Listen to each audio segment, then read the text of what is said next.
Seterusnya kita akan belajar tentang operasi set, silibus bab yang ketiga dalam tingkatan 4.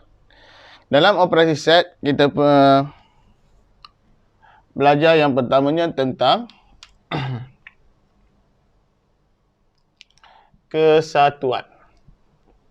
Okey.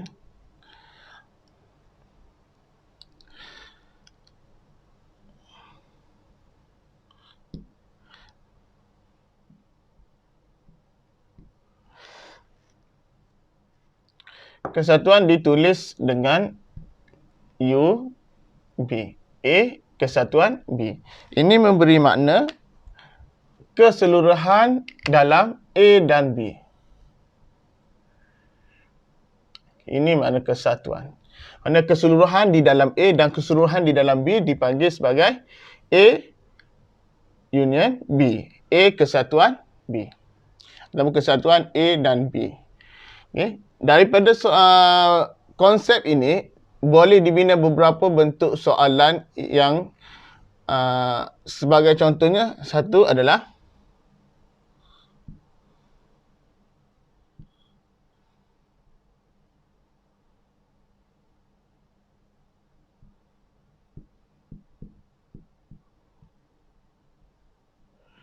ia nyatakan berikan unsur dalam A union B, kesatuan A dan B. Jadi kita fahami bahawa biasanya dibagi lagi adalah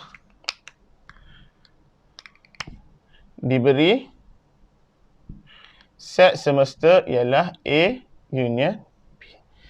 Ini adalah semesta. Semesta maknanya adalah perbincangan yang ada dalam soalan tersebut hanyalah A union B. Jadi dia tak ada yang dekat luar. Okey, selain daripada A dan B. Jadi untuk nyatakan A dan union B, kita akan tulis bahawa A union B sama dengan, kita akan tulis dalam keadaan tanda kurungan begini. Kemudian kita tulis 1, 2, 3, 4 dan 5.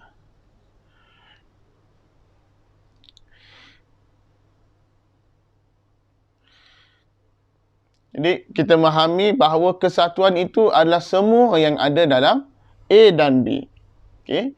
Kita lihat dekat sini bahawa 1, 2, 3, 4 dan 5 ini berada di dalam A dan B. Kalau kita lihat, bagi A sahaja adalah 1, 2 dan 4. Dan B sahaja adalah 3, 4 dan 5.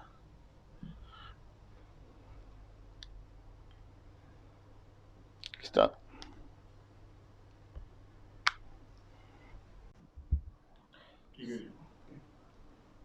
Seterusnya kita akan belajar tentang konsep persilangan set. Sebelum kita memahami konsep persilangan, kita perlu melihat kepada gambar rajah untuk mudah memahami. Okey. Kita lihat gambar rajahnya adalah ini set A, ini set B. Sebelum ni kita memahami konsep kesatuan set adalah apabila melihatkan semua di dalam A dan B. Untuk bersilangan set, A dan B ini adalah di tengah-tengah ini. Persilangan adalah kedua-duanya mempunyai kawasan yang sama. A pun ada kawasan ni, B pun ada kawasan. Untuk mudah memahami, kita lihat kepada soalan. Okey, diberi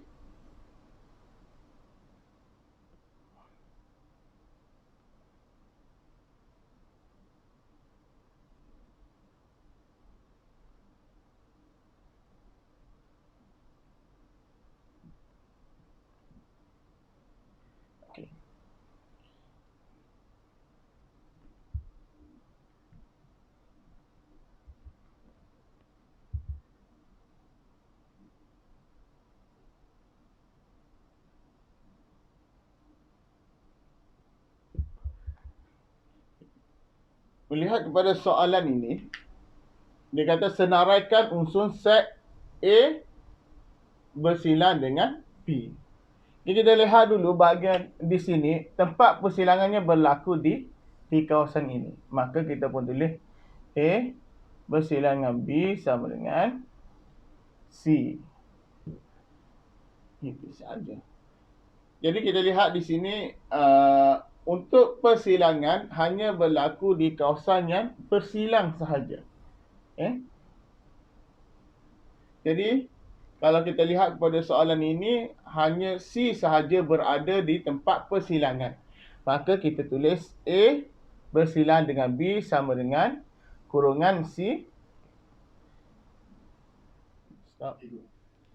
Seterusnya kita akan belajar bagaimana nak melorek rantau yang mewakili operasi set. Ini adalah gambar rajah yang diberikan. Kita perlu melorek pada gambar rajah ini untuk operasi set kesatuan A dan B bersilang dengan C. Untuk soalan begini, pertamanya kita kena jawab dulu di bahagian. Tak ada masalah kita nak jawab A union B ataupun B intersect C. Tak ada masalah yang mana dahulu, di depan atau belakang. Tapi untuk mudah kita buat yang di hadapan dahulu. Okey, kita lihat A union B. Okey, sini A, B, C. A union B makna keseluruhan A dan B. Bagaimana cikgu buat? Kita lorekkan. Kita lorekkan ke semua. Okey. Siap operasi yang pertama. Kemudian kita lihat yang operasi seterusnya adalah bersilang dengan C. Cikgu gunakan warna yang berbeza untuk memudahkan kita faham.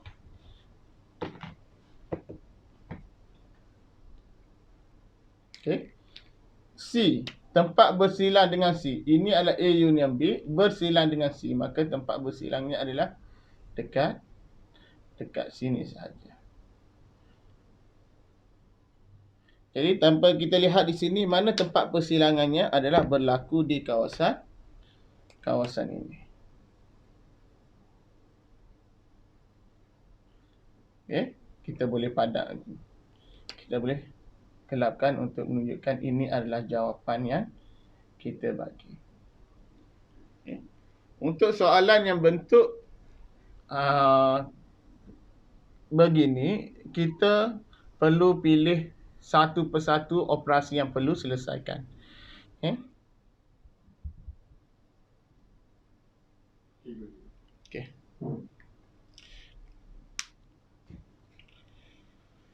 Seterusnya kita akan cuba lorek rantau yang mewakili operasi set yang seterusnya. Okay. Untuk soalan ini terdapatnya kurungan dan juga prime ataupun selain daripada B bersilang dengan C. Pertamanya kita untuk soalan yang mempunyai kurungan, kita kena selesaikan dalam kurungan tersebut. Jadi kita kena selesaikan yang soalan ini. Okey. Jadi apa yang pertama kita kena buat? Kita cari B bersilang dengan C. B bersilang dengan C adalah B bersilang dengan C adalah di kawasan ini. Dia kata kalau yang ni adalah selain, maknanya kita lorekkan semua selain daripada bersilang dengan C. Okey. Jadi kita lorekkan selain daripada bersilang dengan C. Jadi di kawasan ni saja B bersilang dengan C. Dia nak selain daripada B bersilang dengan C. Sudah siap yang pertama. Kemudian dia minta A bersilang dengan jawapan tadi. Mana kita tengok A bersilang dengan jawapan tadi, ni A. Maka kita lorekkan dia di sini. Okey, kita lorekkan. Ini pun termasuk.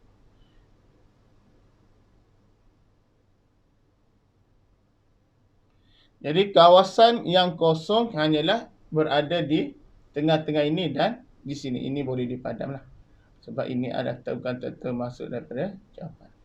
Jadi jawapannya adalah keseluruhan A kecuali di bahagian tengah sahaja. Okey. Untuk soalan yang ketiga, kita lihat ada perbezaan antara soalan kedua dan yang pertama. Yang pertamanya kita fokus kepada soalan yang normal. Yang keduanya melibatkan kurungan. Dan yang ketiganya adalah soalan melibatkan di mana semestanya adalah mewakili satu peta. Jadi untuk soalan ini, kita akan lihat ada sedikit perbezaan cara lorekannya. Okey, yang pertamanya kita masih lagi menggunakan konsep yang sama di mana kita jawab dia di hadapan dahulu. Di mana A bersilang dengan B. Ini A, ini B. Maka tempat bersilangnya adalah di tengah-tengah ini.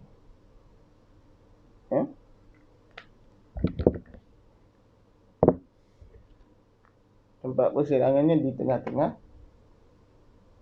Okey. Kemudian kita campur dengan operasi seterusnya. Union adalah campur dengan bukan C. Okay, kita campur dengan semua dengan bukan C. Untuk soalan yang union ataupun kesatuan, kita kena fikir bahawa bukan tempat bersilang. Maknanya keseluruhan yang tempat lorek itu adalah termasuk dengan jawapan. Berbeza dengan persilangan. Tempat persilangan adalah jawapan dia adalah tempat yang hanya bersilang sahaja. Jadi untuk soalan ni, B kesatuan dengan prime C. Maknanya selain daripada C. Ini kita lihat bahagian C. Mana selain daripada itu, maka kita lorekkan semua. Berbeza dengan soalan sebelum ni yang tidak ada peta, union set semestinya hanyalah A, B dan C. Untuk soalan ni, dia ada tempat di mana kita kena lorekkan di luar. Okey. Selain daripada C, maka A ini termasuk. Okay. Jadi untuk jawapan ini, di kawasan tengah ini termasuk dan juga sedikit dalam bahagian C. Keseluruhan yang tempat di lorek ini adalah jawapan. Berbeza dengan soalan tadi, tempat persilangan hanya tempat kawasan yang berlorek sahaja. Kawasan persilangan sahaja itu jawapan. Untuk soalan ini, keseluruhannya adalah jawapan. Jadi tempat yang kosongnya hanyalah, yang tempat tak dilorekkannya hanyalah di kawasan tengah ini sahaja. Ini adalah satu kaedah cara lorekkan. Selepas ini cikgu akan ajar bagaimana kita menggunakan konsep teknik yang berbeza untuk mencari tempat kawasan lorekkan. Seterusnya kita akan bincang soalan yang menggunakan teknik yang berbeza. Tadi kita guna teknik lorekkan. Sekarang kita akan guna teknik menggunakan perwakilan. Okey. Untuk menjawab soalan ini, cikgu wakilkan tempat kawasan dengan suatu number. Pertama, kita boleh menggunakan number 1, 2, 3, 4 ataupun kita boleh menggunakan huruf A, B, C, D. Kita ada masalah, cikgu gunakan A, B, C, D lah untuk senang.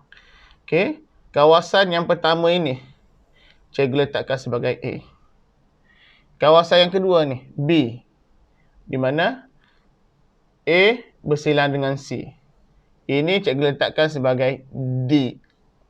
Di sini C. Kawasan ni dengan ni hampir sama. Okey. Sini E. Sini F. Kita ada 5 kawasan. 6 kawasan. Okey. A, B, C, D, E, F. Okey, cikgu perwakilkan dulu. A. Set A sama dengan A, B, C, D. Set B mewakili C, D, E, F. Dan set C mewakili B, D, E. Pertamanya kita akan selesaikan dulu A bersilang dengan B. Okey, A bersilang dengan B. Kita tengok A bersilang dengan B. Apa ada di A dan apa ada di B. A bersilang dengan, kita lihat di sini, ada C, ada D. Okey, jadi kita dapat A bersilang dengan B adalah C dan D. Jelas? Kemudian, kita selesaikan, ini sudah selesai operasi yang pertama. Operasi yang kedua. A bersilang dengan B dan union C. Maknanya, yang tadi tambah lagi dengan C. Apa? Ada B dan ada E. Maka jawapannya adalah kawasan C, D, B dan E. Maka apabila siap kita tahu dah kawasan lorekkannya, maka kita lorekkan. Pertamanya bahagian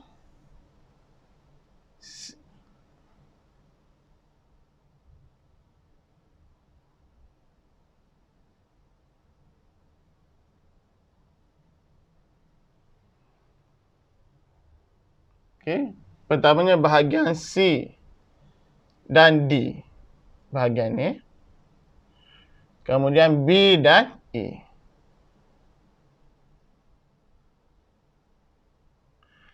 Untuk kaedah ini, dia sedikit panjang tetapi tempat lorekkannya senang kita buat. Sebab apa? Kita cari dulu tempat kawasan lorekkan baru kita lorek. Jadi kita tidak nampak seperti terlalu comot. Okay? Untuk soalan ni kita hanya sekali lorekkan sahaja. Apabila dapat jawapan, baru kita lorekkan. Jadi jawapannya nampak lebih kemas berbandingkan teknik yang pertama. Teknik yang pertama senang sebab kita tak perlu mewakilkan. Kita terus lorekkan di bahagian gambar rajah. Tetapi akhirnya jawapannya akan mengelirukan kita sebab terdapatnya banyak lorekan yang kita tak tahu mana satu jawapan, mana satu hanya jalan kerja. Jadi untuk kaedah ni, kita lihat dia lebih kemas dan lebih teratur. Tetapi dia mempunyai jalan kerja yang agak rumit sedikit. Okay. Kita akan jawab soalan ini menggunakan kaedah perwakilan. Okay. Tadi kita menggunakan huruf. Sekarang cikgu cuba menggunakan number. Okay. Pertama, kita wakilkan suatu kawasan dengan number. Okey, kawasan bahagian ini cikgu wakilkan dengan 1. Bahagian ini cikgu wakilkan dengan 2. Bahagian ini 3, 4 dan 5. Untuk mewakilkan, pastikan jangan kita wakilkan suatu tempat itu yang sama. Contohnya A, 1 dekat sini. Kita wakilkan dekat di sini 1 juga. Jadi, dia satu perwakilan yang tidak berguna sebab dia satu kawasan ini mewakili 2 huruf. Jadi dia menyulitkan kerja. Jadi untuk mewakilkan, pastikan setiap kawasan itu hanya mewakili satu number sahaja. Supaya kita tidak berlaku persilangan number.